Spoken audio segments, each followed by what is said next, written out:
L'Afrique, berceau de l'humanité.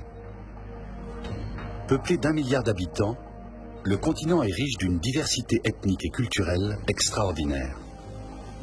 Mais son histoire reste encore largement méconnue.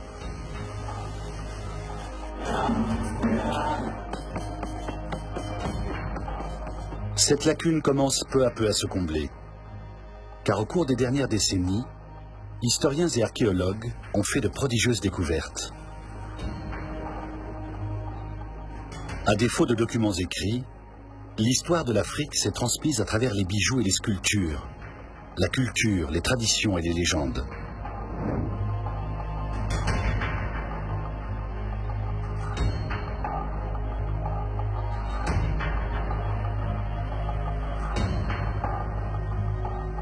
Je m'appelle Gus Casely Hayford. J'ai étudié pendant de longues années la civilisation, l'art et l'histoire du continent africain. En tant qu'historien de l'art, j'ai l'habitude de faire parler les objets du passé. Je veux remonter le temps et découvrir ce que sont devenus les anciens royaumes d'Afrique.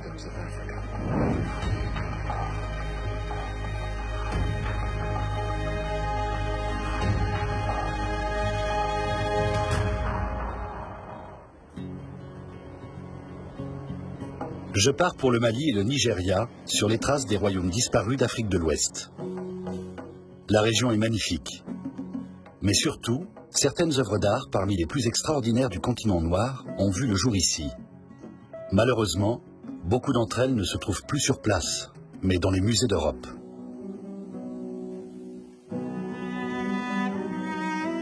De nombreux objets pillés ont par exemple abouti au British Museum de Londres.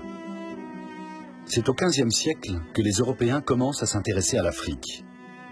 Ils y découvrent de superbes textiles, des objets en ivoire, en pierre, en bois ou encore en métal. La production des royaumes d'Afrique de l'Ouest les impressionne particulièrement.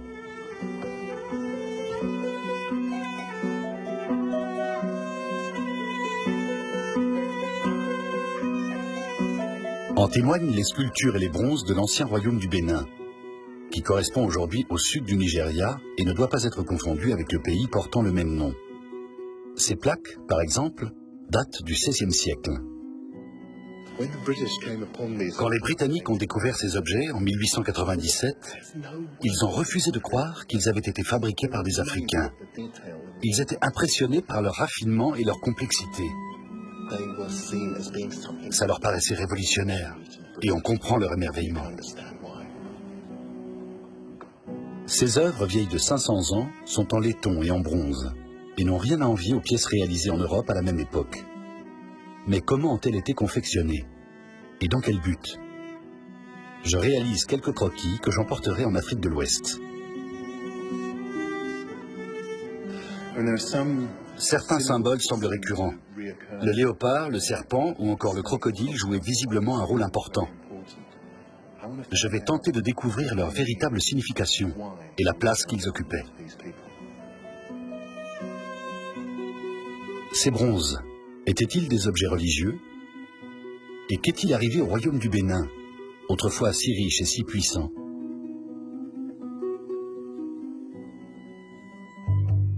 Son territoire donnait sur la côte sud de l'Afrique occidentale. Mais pour comprendre dans quel contexte ces œuvres ont vu le jour, je vais explorer une région plus vaste et partir à la découverte de son histoire et de sa culture. Première étape, le site malien d'Oundjougou.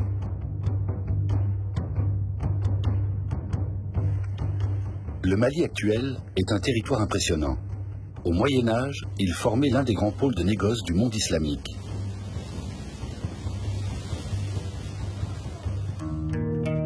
Durant le XXe siècle, le cours de cet affluent du fleuve Niger, le Yamé, a subi des modifications, révélant ainsi différentes strates archéologiques. En 2002, une équipe internationale a ainsi mis au jour des traces de vie humaine datant de la préhistoire. Adama Dembélé était présent lors des fouilles. Nous sommes sur un des sites où l'équipe a eu à travailler avec une grande équipe On a commencé de là-haut jusqu'en bas pour faire un décapage. Au cours de ça, nous avons fait la découverte et la lecture des différentes couches qui ont été déposées. Effectivement, nous avons trouvé des tessons de céramique. Et effectivement, il y a toujours une différence des périodes, des époques qui mettent la différence entre les céramiques trouvées. Certains des tessons retrouvés ont 11 400 ans, soit 2000 de plus que les plus anciennes poteries précédemment découvertes en Afrique. Ils sont donc aussi anciens que les premières céramiques japonaises, considérées comme les plus vieilles au monde. Ceci remet en question la vision communément admise de l'histoire de cette région.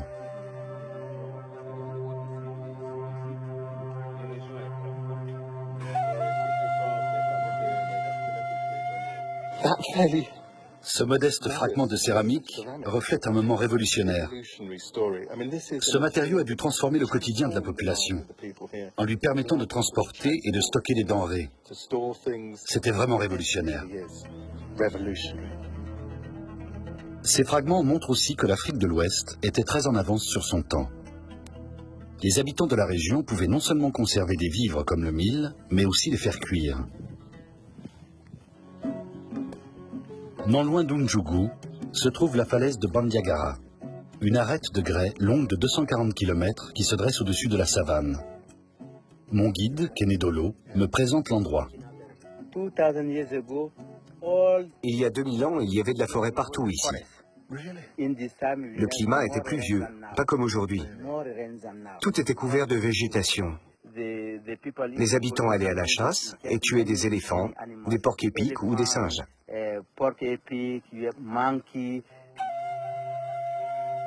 C'est le peuple Telem qui vivait alors sur la falaise de Bandiagara. La tradition évoque des hommes de petite taille, à la peau rouge, qui vivaient directement dans la roche. On dit même qu'ils pouvaient voler. Et je comprends pourquoi. C'est sur ce chemin? Oui, mais attention. Effectivement, ça a l'air dangereux.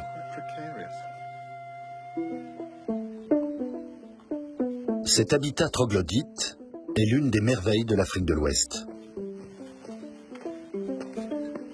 C'est incroyable. Qu'est-ce que c'est? Ce sont les maisons des Telem. Ils vivaient ici il y a 2000 ans. Et voici leur grenier à grains. Ils sont faits de terre crue provenant de termitières. Grâce à ce matériau et à la protection naturelle qu'apportent les corniches rocheuses, les greniers sont dans un excellent état de conservation. Ils permettent aussi de voir comment s'est développée la poterie depuis l'époque des Telem. Dans certains greniers, ils stockaient des fruits. Ils en récoltaient beaucoup dans la forêt qui était toute proche. Certains étaient consommés tout de suite, le reste était entreposé ici. Cette façon de stocker la nourriture ou les céréales leur permettait de surmonter les années difficiles. Ce n'était pas seulement une question de survie, c'est la marque d'une civilisation prospère. Les murs sont même décorés.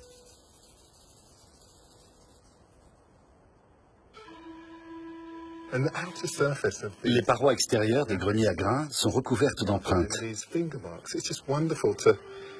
C'est émouvant de pouvoir placer ses doigts dans des marques laissées il y a 2000 ans.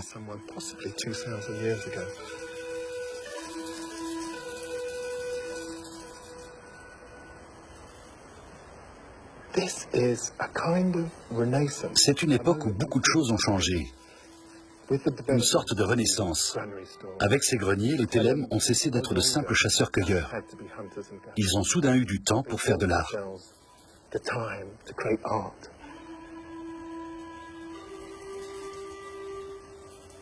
Les archéologues ont retrouvé des appuis-têtes sculptés, mais aussi des articles de poterie, des colliers, des bagues et des bracelets, ainsi que des objets en métal ouvragé. Certains se trouvent dans les musées, mais beaucoup ont été pillés sur le site. Ces objets montrent en tout cas que l'art et la culture ont vu le jour en Afrique de l'Ouest, bien avant la confection des plaques de bronze conservées au British Museum.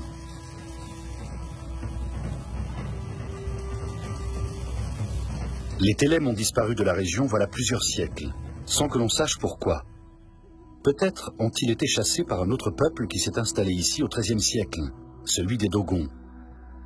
Ces derniers ont converti les greniers à grains des Tellem en chambres funéraires.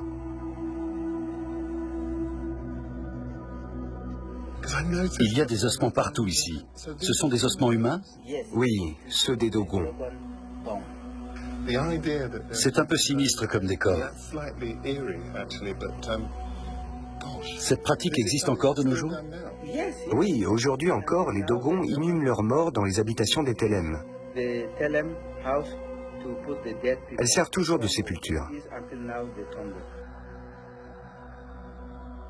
Ces tombeaux se trouvent en hauteur, au-dessus d'Ireli, l'un des 30 villages blottis dans la roche. J'ai hâte de savoir si les Dogons décorent eux aussi leurs habitations comme les Tellem. Et je me demande si leur art ressemble au bronze du royaume du Bénin, retrouvé à 1300 km d'ici. Kéné est lui-même Dogon. Il m'explique que le village est en train de célébrer le Dama, une cérémonie rituelle du culte des morts. Certains pensent que l'histoire des Dogons remonte à 10 000 ans avant notre ère. Nul ne sait vraiment ce qu'il en est, mais cette cérémonie vient sans aucun doute du fond des siècles.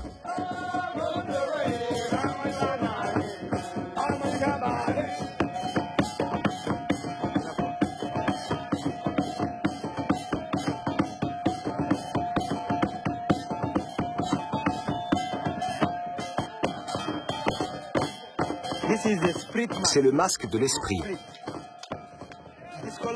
Il porte la couleur de la mort. Ses vêtements sont de la même teinte, indigo clair.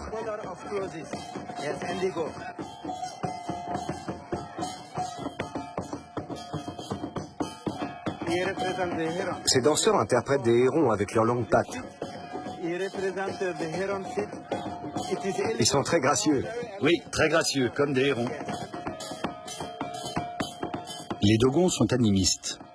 Ils croient que chaque être vivant et chaque élément naturel possède une âme. Avec leurs masques et leurs costumes, les danseurs incarnent les différents esprits et leurs attributs. La cérémonie du Dama accompagne le passage de l'âme d'un défunt au pays des ancêtres.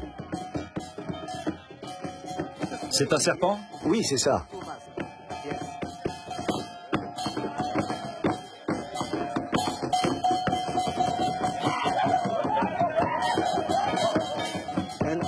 Et là, ce sont les masques de lézards. Et eux? Ils dansent pour éloigner du village les esprits malfaisants. Ils touchent le sol pour purifier le village et faire disparaître les forces néfastes. Pour conjurer le mal? Oui, c'est ça. Mêlant art, symbolisme et spiritualité, ce spectacle est époustouflant.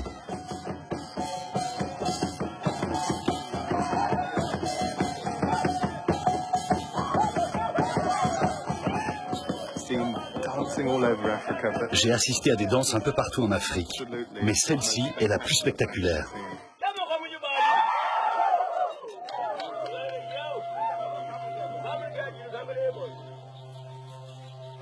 Le lendemain, Kéné me conduit à un autre grenier à grains et à une autre œuvre d'art qui joue un rôle important pour les Dogons.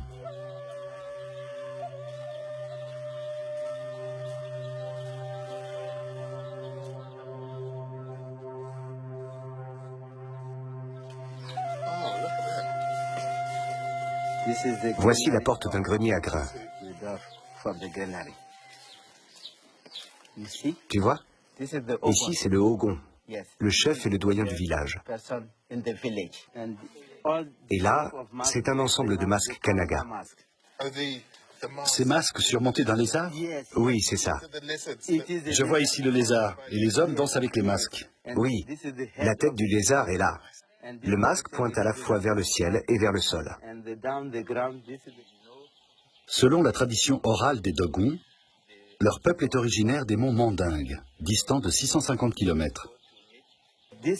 Ici sont représentées les 8 premières familles de Dogon arrivées ici. Les pionniers du pays Dogon, en quelque sorte. Oui, ils sont venus à pied et se sont installés ici. C'est donc un épisode de l'histoire, sculpté dans le bois. Oui, c'est du bois d'acacia. On a taillé ce morceau pour fabriquer une porte qui relate l'histoire des Dogons, pour transmettre cette histoire aux jeunes générations et ne pas perdre notre culture. Ces motifs animistes sont les mêmes que ceux que j'ai vus la veille au soir pendant le Dama. La porte rappelle aussi les bronzes du royaume du Bénin et semble jouer le même rôle pour la mémoire collective. Mais les symboles sculptés ont-ils la même signification? Pour le savoir, j'ai rendez-vous avec les anciens du village voisin, à 1,5 km de là.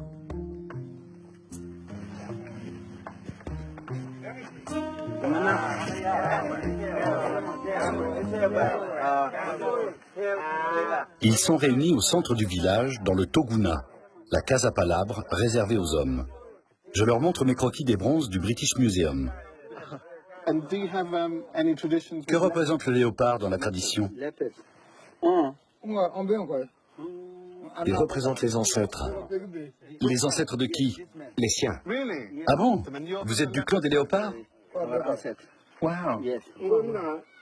Quand un léopard est blessé ou tué, c'est un désastre pour sa famille. Donc vous protégez les léopards. Et les léopards vous protègent aussi. Je pose la question parce que le roi du Bénin était protégé par 2 léopards. Il vit avec sa famille au pied de la falaise.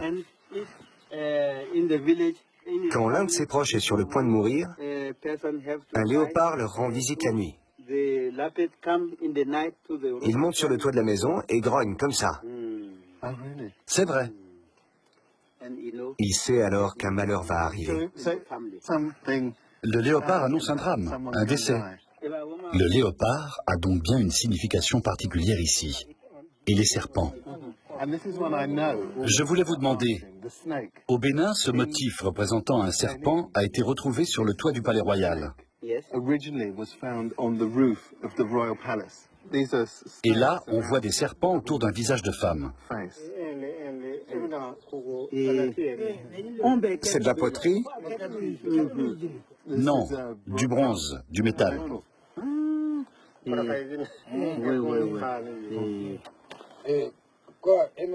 Chez nous, le serpent est aussi le protecteur du Ogun. Dans l'usage des symboles, les parallèles sont frappants.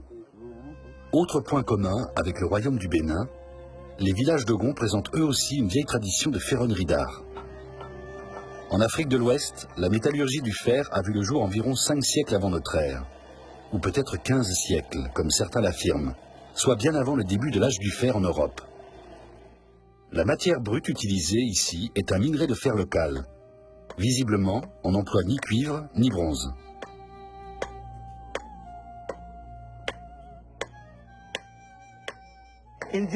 Dans ce village, il n'y a qu'une famille de forgerons.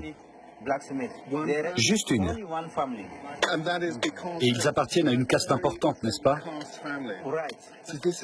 Le métier se transmet bien de père en fils avec ses traditions. Et c'est le père qui est là-bas? Oui, c'est lui. C'est lui qui sculpte les masques en bois et les portes des greniers à grains. Les masques et les portes que nous avons vus, c'est lui? Oui, il travaille 2 matériaux différents. Les artisans métallurgistes Dogon ne se contentent pas de fabriquer des outils et des armes. Ils sont aussi les dépositaires de traditions ancestrales. Un rôle important dans une région où le pouvoir a changé de main à plusieurs reprises. À partir du IIIe siècle après Jésus-Christ, des royaumes rivaux ont connu ici grandeur et décadence pendant un millénaire environ. L'ancienne puissance du Ghana, l'empire Songhai ou encore le Mali avaient des frontières floues et regroupaient des ethnies différentes. La connaissance du passé était donc un élément primordial de l'identité des peuples. C'est là le sens de l'art des Dogons, et aussi des bronzes du Bénin, à mon avis. Mais si les parallèles sont nombreux entre les productions artistiques des deux empires, je n'ai pas rencontré de cuivre dans les villages Dogons, alors que les artisans du Bénin utilisaient forcément ce métal pour produire du bronze. Je me rends dans l'une des grandes cités disparues d'Afrique de l'Ouest à la recherche d'indices supplémentaires.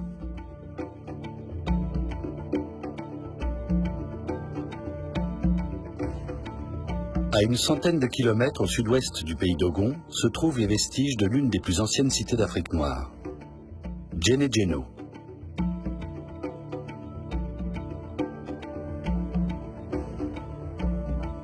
Là, j'ai rendez-vous avec mon guide, Amadou Cissé, et un archéologue. Djenné-Djeno est resté dans l'oubli pendant des siècles. Mais en 1977, des chercheurs explorent cette butte, apparemment insignifiante, et y découvrent les restes d'une ville fondée il y a plus de 2 millénaires. Ses habitants étaient animistes, comme les Dogons. Parmi les objets retrouvés, il y a notamment des dizaines de récipients enterrés dans le sol contenant des restes humains. Pourquoi enterraient-ils leurs morts dans ces récipients? C'était une pratique animiste. Nous venons à la vie dans la position du fœtus. Ils enterraient donc les morts dans la même position, à l'intérieur de ces grandes urnes. Selon leurs croyances, ils venaient de la terre. C'est pourquoi ils tenaient à retourner à la terre dans la mort. C'est un peu sinistre de découvrir des ossements comme ça. En tout cas, l'idée d'un retour à la terre était visiblement une croyance importante. L'animisme était apparemment très répandu. Et ce n'est pas la seule constante que je retrouve dans la région. C'est du métal? Du métal, oui. Il date du 8e siècle de notre ère. C'est du fer fondu. Les fouilles ont révélé l'existence de forges sur le site. La métallurgie de Djenné-Djeno a été l'une des premières à voir le jour en Afrique noire. La ville était aussi la première cité commerçante de la région. Marchandises et matières premières y transitaient, mais aussi de nouvelles idées et croyances, comme l'islam venu de l'autre extrémité du Sahara. L'arrivée de cette religion a peut-être contribué au déclin de la métropole animiste et à l'ascension d'une autre ville toute proche qui devait bientôt l'éclipser, Djenné.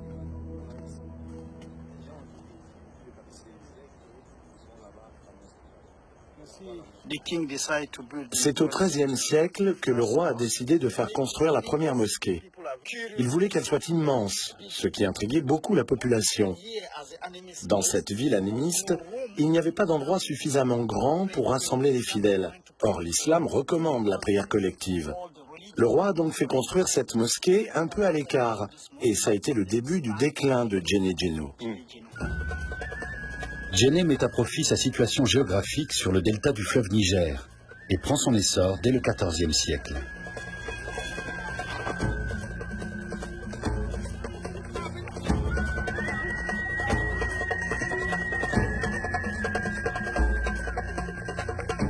C'est ma ville natale, une ville paisible, je l'aime bien. L'actuelle grande mosquée en terre crue adobe de Djenné date du début du XXe siècle. Son mode de construction rappelle les greniers des Télèmes, à se demander si les convictions animistes de Djenné-Djeno n'ont pas survécu à l'influence de l'islam.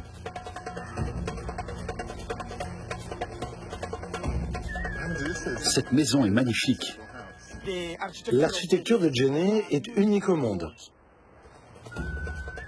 Amadou m'explique que chaque élément architectural de la maison a une signification. Ainsi, les piliers indiquent que le propriétaire d'origine avait 2 épouses. Les 5 colonnes du haut symbolisent ses 5 enfants.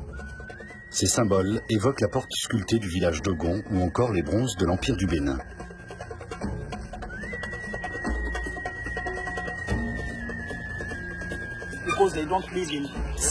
C'est une construction en boue séchée. Il faut donc la reconstruire chaque année après la saison des pluies. Lorsqu'il y a une naissance ou un décès dans la famille, on en profite pour modifier toute l'architecture de la maison. Ici, on construit ce genre d'habitation depuis le XIIIe siècle.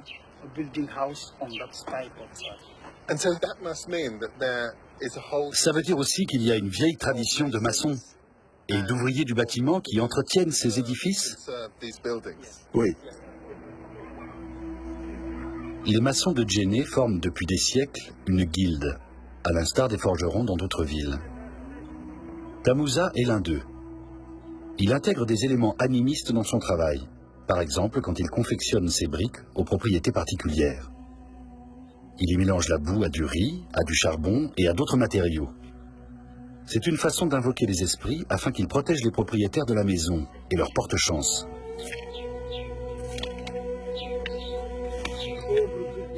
Toutes les constructions commencent ainsi à Djenné. On commence par fabriquer 5 briques spéciales avec ce mélange à base de boue.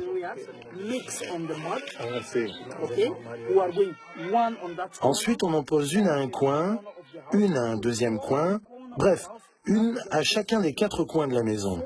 Et la 5e au centre de la maison. Et à partir de là, on peut construire le reste. Avec cette méthode, la maison ne risque pas de s'effondrer sur ses occupants. Les maçons perpétuent des techniques ancestrales, comme les artisans du pays d'Ogon ou du Bénin.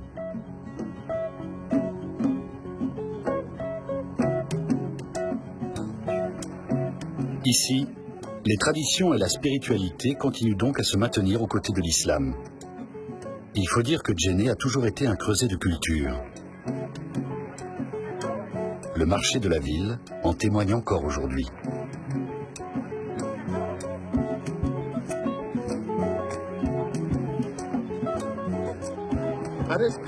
À son apogée, c'était sans doute l'un des plus grands marchés d'Afrique de l'Ouest. Le commerce qui s'est développé ici a permis de construire la mosquée, mais aussi toute cette infrastructure qui attirait les gens de très loin. Djenné devient une place économique plus puissante encore que ne l'était Djenné-Djenno. L'essor des grands marchés, comme celui de Djenné, change le visage de l'Afrique occidentale, qui voit passer des marchandises venues de partout. Le pouvoir des rois, qui contrôlent les routes commerciales, s'en trouve encore renforcé. Mais il est temps de repartir. Malgré l'ascension fulgurante de Djenné, la ville a fini par être à son tour supplantée par une autre métropole marchande, Tombouctou, ma prochaine destination. Située à 350 km au nord de Djenné, Tombouctou occupait autrefois le cœur du royaume du Mali. Pour m'y rendre, j'emprunte le fleuve Niger, 3e fleuve du continent par sa longueur, et voie commerciale majeure dès le XIVe siècle. À cette époque, le fleuve fait du Mali le royaume le plus puissant d'Afrique de l'Ouest. Son chef, le Mansa Moussa, est même considéré comme l'homme le plus riche du monde. Il possède d'immenses réserves d'or et dépêche de nombreux émissaires auprès des cours d'Europe. Tombouctou est différente de mes précédentes étapes dans le sud de la région. L'islam y est encore plus présent qu'à Djenné. Pour savoir si les symboles animistes ont ici leur place, j'ai rendez-vous avec l'un des imams de la ville.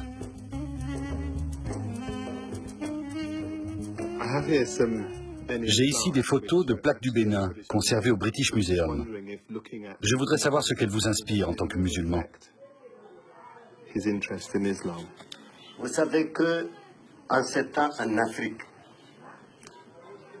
c'est l'islam qui a introduit l'écriture. Et quel que soit, on ne peut pas échanger avec les images, avec les sculptures. Vers le nord, c'est très difficile de trouver les bronzes et autres. Parce que l'islam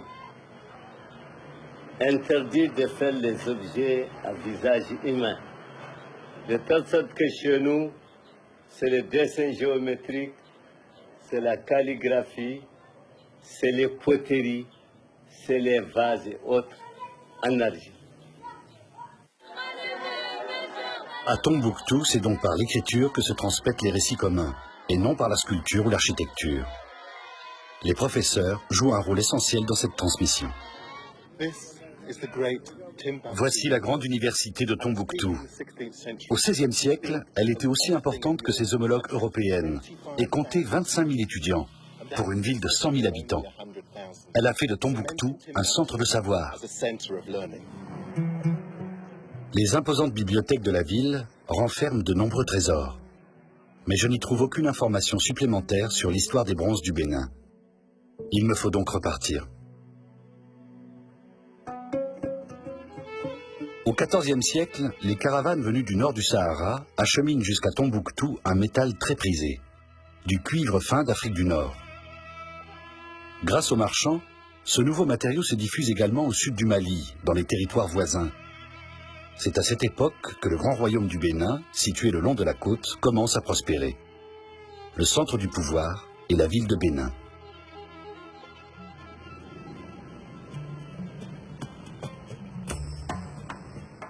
Rebaptisée Benin City, elle forme aujourd'hui une métropole moderne dans le sud du Nigeria.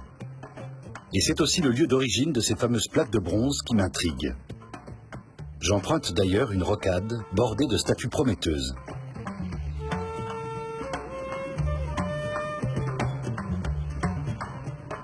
Au centre d'un grand rond-point, le musée de Benin City. On y trouve des reproductions de certains bronzes exposés au British Museum. Il relate notamment les hauts faits du roi, appelé ici Oba.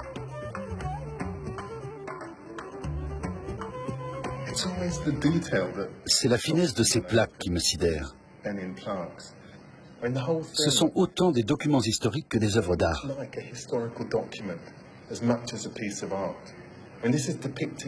Elle montre des personnages individualisés qu'on peut se représenter très précisément, parce que tout est là. Par exemple, les motifs de leurs vêtements et la superposition des textiles. Ces bronzes du XVIe siècle étaient de véritables chefs-d'œuvre artisanaux, qui bénéficiaient également de nouvelles sources d'approvisionnement en métaux. Dès les années 1480, en effet, les lingots de cuivre portugais sont encore plus recherchés que ceux d'Afrique du Nord.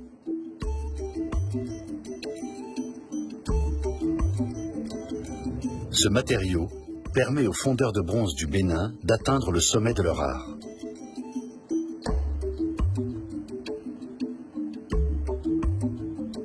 Mais ce musée n'est pas le seul lieu qui témoigne du passé du royaume. Ainsi, on distingue encore entre les maisons les anciens fossés destinés à protéger la ville. Eka Gwoza Aïzienne, spécialiste de l'histoire du royaume, me décrit l'influence passée de la métropole. Bénin était la capitale de toute cette région d'Afrique, c'est-à-dire de la partie orientale de la côte ouest. Toutes les tribus et toutes les autres villes de la région la considéraient comme leur capitale.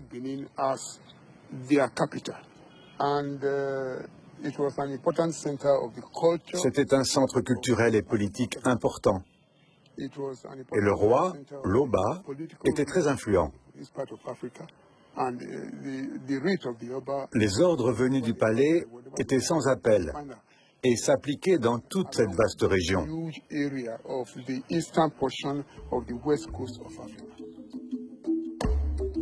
Au XIXe siècle, les Britanniques décident de conclure un accord commercial avec cette puissance politique et économique. Mais le projet prend une tournure inattendue. Leur délégation brave l'interdiction de s'approcher du palais de l'Oba et se fait massacrer. Seuls 2 officiers anglais en réchappent sur plus de 250 hommes.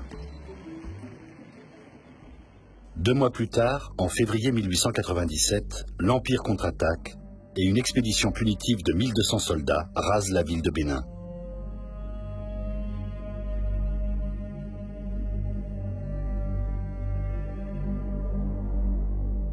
Les Anglais découvrent dans le palais royal des objets d'art stupéfiants. Dans un premier temps, ils refusent de croire qu'ils sont l'œuvre d'un peuple africain. Quelques 2000 pièces confisquées sont revendues et dispersées entre les musées et les collectionneurs occidentaux. L'Oba, destitué, meurt en exil.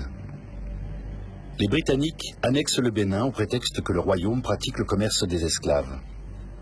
Pourtant, le monument qui commémore ces événements dans le centre de Benin City fait de la défaite africaine un triomphe. on y voit les guerriers victorieux l'emporter sur l'ennemi britannique agonisant. Le royaume du Bénin ne disparaît que brièvement. En 1914, les Britanniques réinstaurent la monarchie locale afin de renforcer leur contrôle sur l'arrière-pays nigérian. Un palais plus modeste est érigé.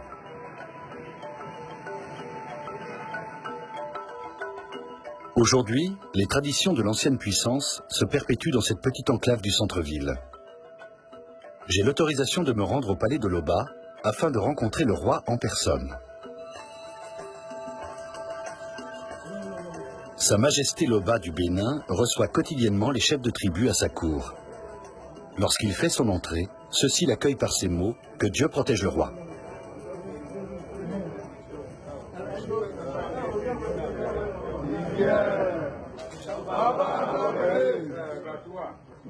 La monarchie n'a pas qu'une fonction symbolique. L'Oba et les chefs se prononcent sur les problèmes que vient leur soumettre le peuple, et leurs décisions ont un certain poids. La royauté coexiste avec les institutions de la République du Nigeria. La présence du léopard protecteur et des porte-étendards me fait irrésistiblement penser aux plaques de bronze du British Museum. Je demande au roi ce qu'il sait de ces œuvres d'art.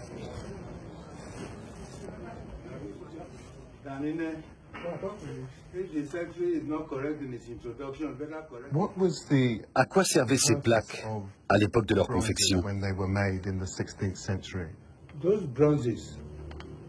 Ce n'étaient pas des pièces de musée.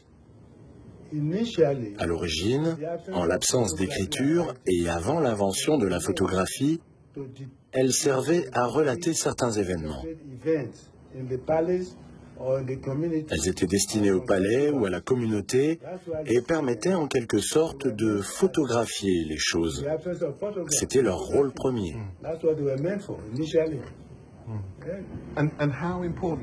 Et les fondeurs de bronze, quelle est leur place dans la société actuelle? Ils forment une guilde royale. Autrefois, ils créaient exclusivement ce genre d'objets. De nos jours, leur production est surtout commerciale. Ils fabriquent toutes sortes d'articles. Mais quand l'Oba veut quelque chose de particulier, il les convoque ici.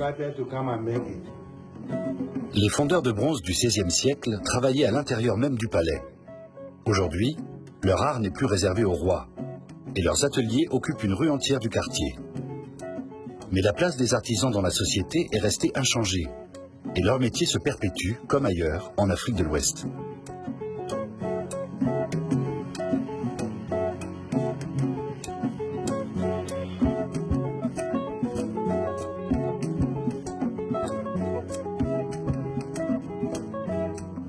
Ipomusa Iné me raconte que dans sa famille, on est fondeur de bronze de père en fils depuis toujours. Je me demande si les techniques utilisées il y a 500 ans sont encore d'actualité.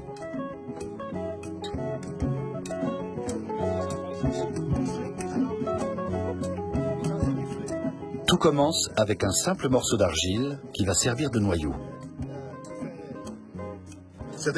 On recouvre le noyau de cire? C'est ça. Puis on sculpte les détails, la bouche, le nez et les yeux. Et après, on recouvre le tout d'une glaise très malléable. On s'en sert pour recouvrir les traits que l'on a dessinés.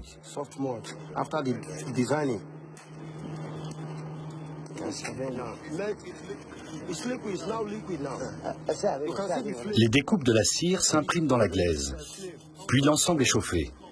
La glaise durcit, tandis que la cire fondue s'échappe du moule. On coule ensuite le métal dans les interstices laissés par la cire. Au XVIe siècle, on utilisait du cuivre très fin pour obtenir du bronze et du laiton. De nos jours, tous les métaux sont bons.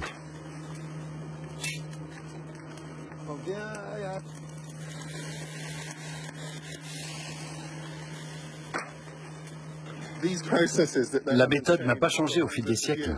Non, c'est toujours la même. Et visiblement, elle reste parfaitement adaptée. Oui, tout à fait. On travaille de la même façon qu'il y a un siècle. C'est exactement la même méthode du début à la fin. Chacune de ces manipulations a été mise au point en Afrique de l'Ouest. Lorsque le moule est refroidi, on peut le casser et en extraire le moulage. J'admire la polyvalence d'Hippo Moussa et de ses confrères. Ils doivent connaître les secrets de l'argile et de sa cuisson. Ils doivent prévoir le comportement du métal en fonction de sa température de chauffe. Et ils possèdent un vrai talent artistique de conteur en images.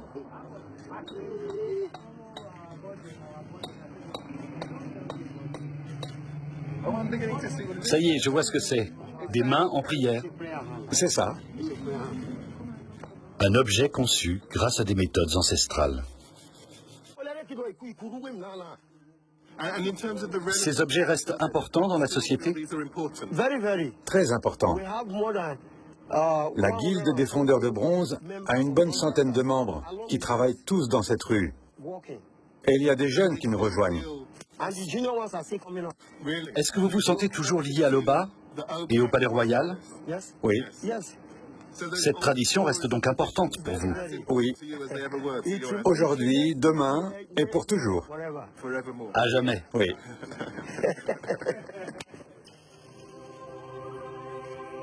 Ces objets n'ont pas la qualité exceptionnelle des bronzes du XVIe siècle. Et les symboles animistes, tels que le serpent ou le léopard, ne sont guère représentés parmi ces figurines. Il faut dire que cette production est avant tout commerciale et destinée aux touristes, et pas aux rois. Mais les fondeurs de bronze, l'Oba et les chefs de tribu, perpétuent néanmoins les traditions d'un royaume qui sans eux serait tombé dans l'oubli.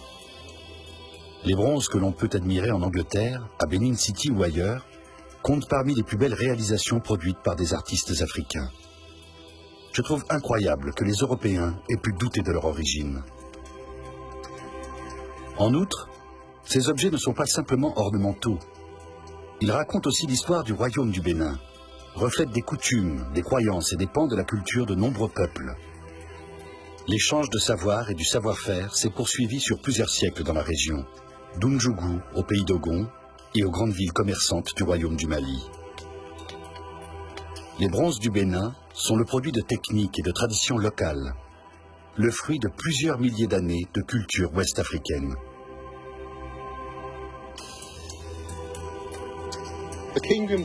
Les royaumes d'Afrique de l'Ouest ont de nombreux points communs. La poterie, la ferronnerie, mais aussi la tradition des récits visuels. Autant d'éléments qui sont et resteront typiquement africains. Demain, nous irons au Cap faire ami-ami avec des requins pas si méchants que ça. Mais pour l'heure, laissez-vous envoûter par l'univers de Hayao Miyazaki avec Nausicaa, un beau conte écologique.